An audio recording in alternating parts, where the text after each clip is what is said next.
Hello everyone. Today I wanted to show you a guide that I've been working on for the last month or two. It's aimed at helping you be able to script easier. So I've named that guide Scripting Made Easy. And so with that said, let's get started. All right, so we begin in the guide here. This is the little introduction. And we can see that my aim was to solve three issues. One, that there was no Intellisense when you were scripting, meaning that nothing was auto-populating or giving you options to basically have with the syntax that PGM uses. Number two was that there wasn't any easy or expandable templates.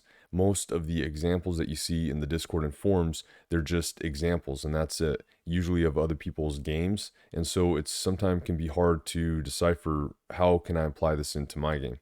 And then number three, there was no argument values for runtime action or link conditions. And what I mean by that is there was argument values, but they weren't explained.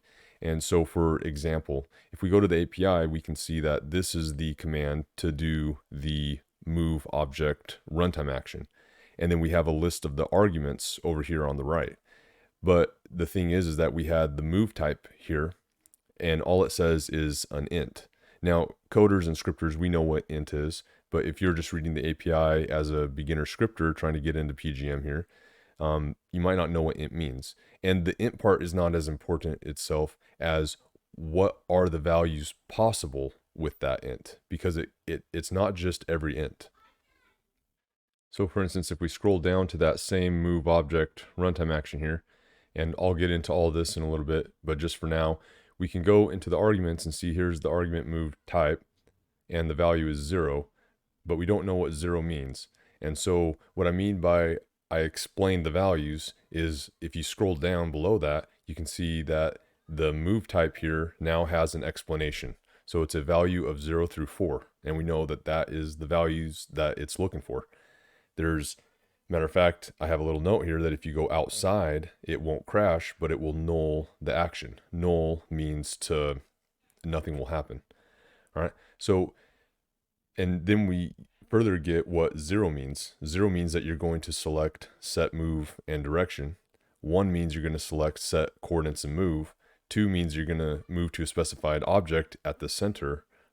3 means at the origin, and then 4 means at the connection point. So we can see now that these values are explained.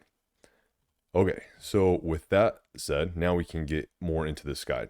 All right, and this guide would have never saw the light of day if it wasn't for Standard Enemy, Joe, Abstract, and Justus, who basically were the pioneers of scripting in PGM. So kudos to you guys. Okay, so now for the overview of this guide. This video is just going to give an overview of it, and then I'll have other videos which are going to be specific things that we implement using this guide in our scripting challenges. All right. So the first thing that you need to know is that Control F is going to let you be able to bring up the search here, and then you can type in the subject that you're looking for. So you want to do something with move object, you can type it in there, hit enter, and it will take you to their, if it's in multiple places, just keep hitting enter till it takes you to the runtime action. And now we can see all the arguments for it, etc. All right. The second thing you're going to want is you're going to want a code editor. And so I recommend Visual Studio Code. It's really nice. It's got some cool options here. I like on the right side how you can grab and drag down your code very easily. You can also just keep as many tabs open as you want. And so this is one function that I'll be describing later. But what this also can do is it can provide you some Intellisense, which is something that we lack, right? So we can go, once you start writing these things like AGT and object instances, you can start to, when you type in AGT, it's going to remember it.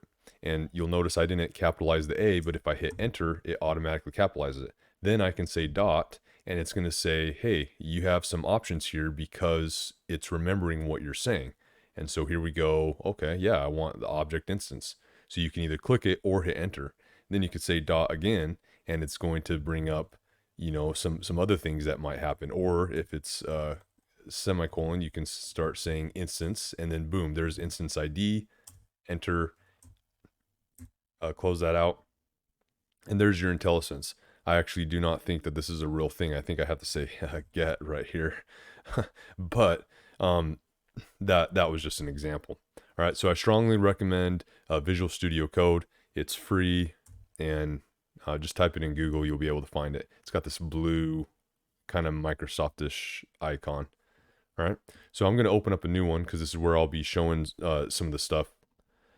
All right, so now that we have the Visual Studio Code thing out there, or any kind of a code editor that you want to use, I do give a link to the API, and then we go into debug. I give a real quick, what I wanted to do is give copy pastable things. So if you really quick just want the attack log, you can just grab this and copy paste it onto your code. This could represent also the PGM editor if you wanted to do it there as well. All right, so I got one for just doing a variable. I got one for doing a string. I got one for doing like a kind of a equation type thing where you grab stuff and then you do it. Or I think this was a variable, actually a variable value. And then I do one with a combo where you have a string and then I think it's called concatenating or something. And then you can put in the other value. So then it pops up with some, like a reference. So this is what you're testing, kind of a thing. All right. So that's all in this debug log thing. Then here's the base scripts, which is one of my favorite. So this is a non-looping template. Basically, you have an IFE for everything. So if you wanted to just make a normal template here, you could grab this and boom, there you can get started and write your script. The next one is for if you want a looping runtime action. So this would be, yes, you can loop runtime actions while they're in an action, and this is how you would do it. Push and pull is an example of a runtime action that loops the whole time you're in that action. So this is how you would do it. You just pull it up there and you would start typing in your script basically. Now the important thing to note is that the IFE, this right here, is not required, but it is on some things. And I would say, you know, I don't even know what they all are. So it is just recommended, use an IFE to wrap your script in, and then you'll never run into that issue of what is and what isn't. All right. So if we continue on, we got a looping link condition. So this would be an example of a link condition. Basically, you would put the condition here, and then it would return that condition. This would be true or false, depending on if that condition is true or false. All right. Then you have a looping link condition with an if statement in case you wanted to run other code. So you would have the same setup here, except for this time is if condition is true, you will run the other code here, then you'll return true, and then that will break the link and go into the next action. All right. I'm not going to show examples of these in PGM quite yet because those are going to be for other videos, and I really need to try to make this one as short as possible. So this is my favorite one right here. This is the power template. All right. So what I strongly recommend is when you get your editor or even in a text .text file or anything, grab this and copy it and paste it into that area and just keep it there. And the reason why is because one thing that I wish could happen here is that you could press Control A, but unfortunately that selects everything. So if you wanted this every time, you would have to drag and copy it from here. Whereas if you have it in one file alone, you can just Control A, copy paste it, go to or that was my new one, but you could go to a new one again and then paste it again. All right. And that way it will be easier for you to get this function out. So let me explain this function exactly. It's not a function, it's actually multiple functions, okay? And this could be a whole video in itself, but basically what I do is I give you, this is where you're gonna write your script, and then these are just useful functions. So this one is a lerp function, which is very useful. We'll definitely get into this one in other videos.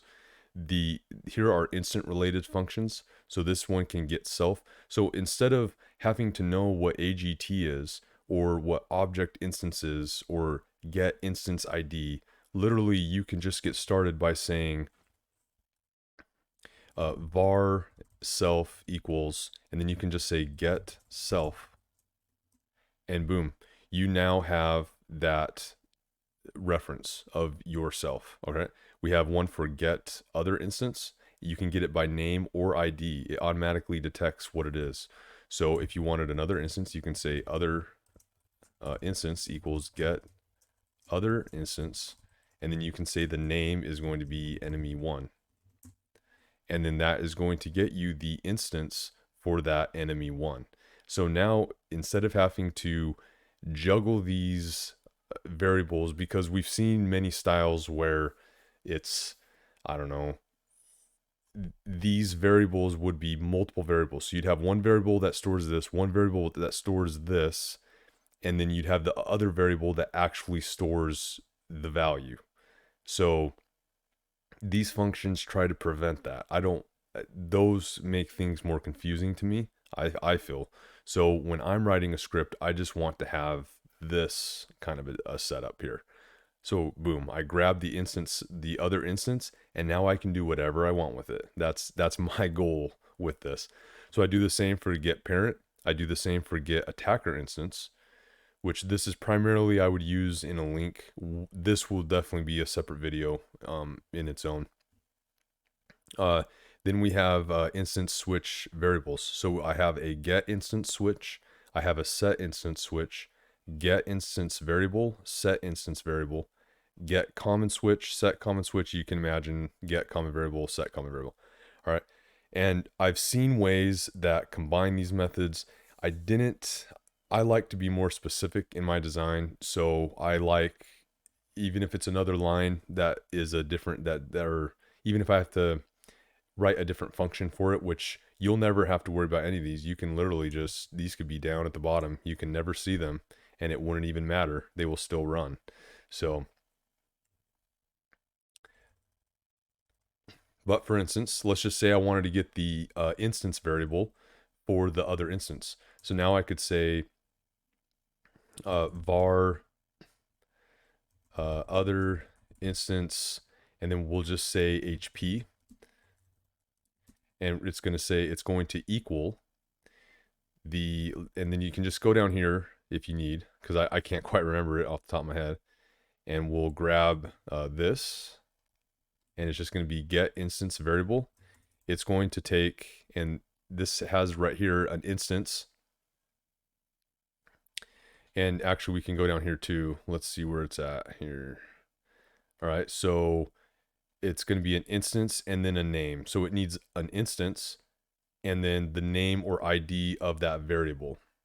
All right, so the instance is going to be other instance, and then the name is going to be HP. And so there we go. That is going to give us the other instance HP. Now, another cool thing about this type of a setup is we can now actually just skip this if this is all that we needed, and we can drag this function right here and we can place it in here, and then we can get rid of that one. And so now we have get instance variable, get other instance enemy1 is going to be the instance, and then HP is going to be the variable name. And the reason why this is possible is because this get other instance right here, it returns the instance. So it's returning the instance into this argument. All right. So I don't want to go into, there's a lot of code specific things here. I want to keep rolling, but I just want you to know that this power template that is available, and it will keep growing, by the way. This one, as I find useful functions like this one right here, I found recently this lerp function, which is super useful. I will be adding them more and more and more. And then we'll see how it goes, and hopefully it works out as intended. But yeah, most times I go to script anything anymore, I grab this function, or I grab this template, the power template, so that I have these functions.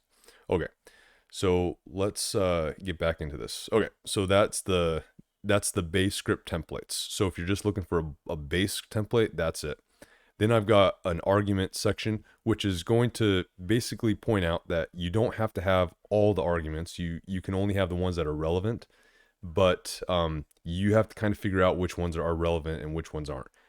This is the move object runtime, and this is actually all that you need in order to move up 128 pixels. This is all the arguments you need. But if you go to move object, you'll see that I give all of them. And that's because I just want you to have access to all of them right away, because the purpose of this guide is to be able to copy paste. So we can go into our thing here and be like, hey, you know what? I want to move this self. I want to, or Let's go back and let's say this right here. So yeah, so we want the enemy one again. So other instance. But what we want this other instance to do is we want to move this other instance. So what we can do is we can go down here and grab this. Well, actually, we don't need the wrapper because we already have that. So we just need the arguments and the execution action, basically. And then we'll paste it here. And so you can see that the arguments, and they might not all populate correctly, but you know, it's just part of the deal. So we have the var arguments, and we'll just leave them as is. But now, instead of this right here, where we're executing on the instance ID, which is the self, and I specify that this is for the object self to run, we can now grab the other instance and replace this. And now it's going to move that enemy one instance with these arguments. All right. So that's pretty cool. Okay. So let's see. I'll delete this and we'll just see what else comes up. Okay. So now let's go back to the top here and continue going. So I go over arguments again, that you don't need them all. And then also that if you have multiple arguments, you're going to need to name the variable arguments different. All right, so that way you could, this argument 1 will represent the set move direction and move arguments, and then arguments 2 will represent the move layer index, and then the same for link conditions. Now they don't have to be named args. I show this example not named args, so you can definitely name them whatever you want. And then with link conditions, you can use multiple conditions with the ands and the or. Again, this isn't a how to code guide. This is a how to script or easy templates to copy guide. All right, then I show targeting variable and switches. These are going to be, especially this one right here, standard enemies complete list. You're going to want this bookmarked. I have it linked just because it's so useful for this guide. But basically, it's going to tell you all the common and the object switch IDs, or the names right here, or the in editor names. All right, all will have a use however you want to do it. So yeah, that guide's right here. Abstract also has some guides to understanding the basics. So if you want to understand a little more of the basic stuff as far as like even JavaScript goes, go to these guides right here.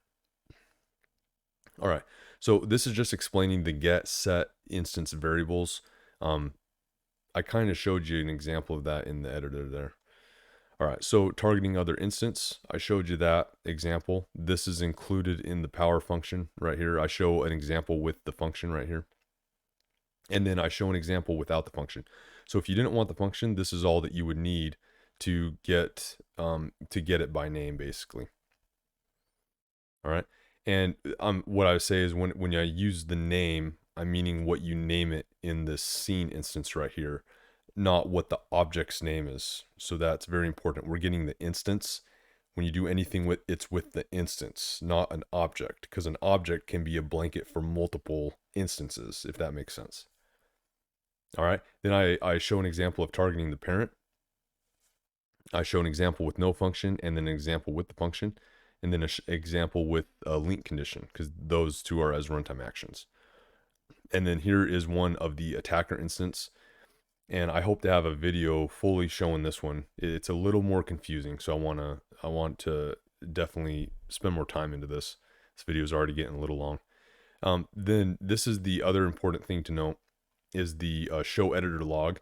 And I go through a step-by-step thing on this. I don't want to get in there, but basically you're going to open it up in the plugins, and then you're going to be able to get data that you want. And this will make sense, but I still use the show log even though I have the templates already, because, and I'll show you this in videos, but basically the biggest benefit is that you can set up the runtime how you want it, and then you can get it off the log, all the arguments. So the log is useful for that, getting you all the pre-made arguments, and then you don't have to specify anything other than maybe adjustments or something like that. So this log is super useful, and we need to know how to use it, basically. And then with these sections underneath it, finding switch variable IDs, this just shows where to find them in the log when you click on them. The action box links, the action box and link ID numbers are found right here, and then the connection points are found right here. All right.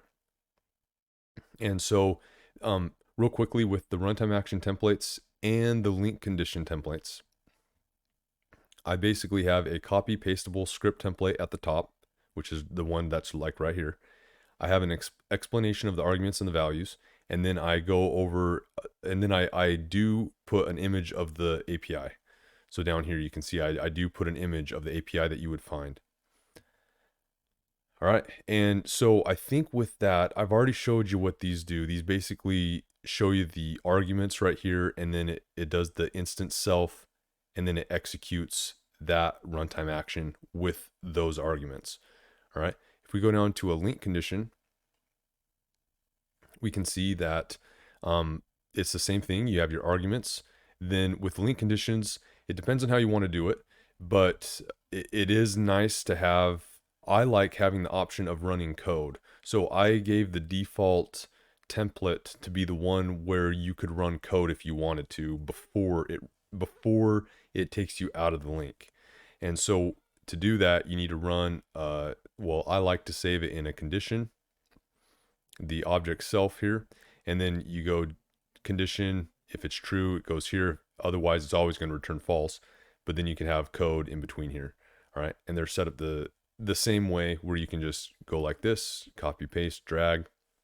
So in our example here, we could copy, paste this in, args right here. And then instead of this for the instance, we would go other instance. And if the wall touched is true, then it's going to ring this condition true. And so you can see that there is some placement stuff, just the way that Steam does their code stuff. So if you're OCD, someone like me, you'll have to adjust them when you go to edit these things. But yeah, so that's the overview. There is definitely going to be all available runtime actions eventually. Right now, there's only a few. Hopefully, by the time this is actually released, there's even more. But I think that's just a quick down into the point run through of this guide. The next videos are just going to be about specifics. And yeah, I hope this guide is helpful. And if you have any questions, Discord, Steam forums, we'll get you figured out. With that said, we'll see you at the next video.